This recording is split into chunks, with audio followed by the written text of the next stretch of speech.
খালি মনের ভিতরে আফসোস হইতেছে, যদি আরেকবার সুযোগটা পাই যাই সবাই মিলা দেখি কারা কত পারে, জোর দেখাই দিই, খালি এরকম ফিল হইতেছে। এত করতে পারতেছি না। মাত্র 6টা ম্যাচ, 2 দিন হলে ভালো হতো, 2 দিন। যাই হোক আমরা আমাদের বেস্ট দিব, চেষ্টা করে যাবো নেক্সটে, বাকিটা আল্লাহ ভরসা।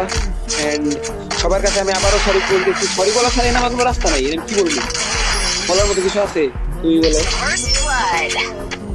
চেষ্টা তো কম করে দেয়নি।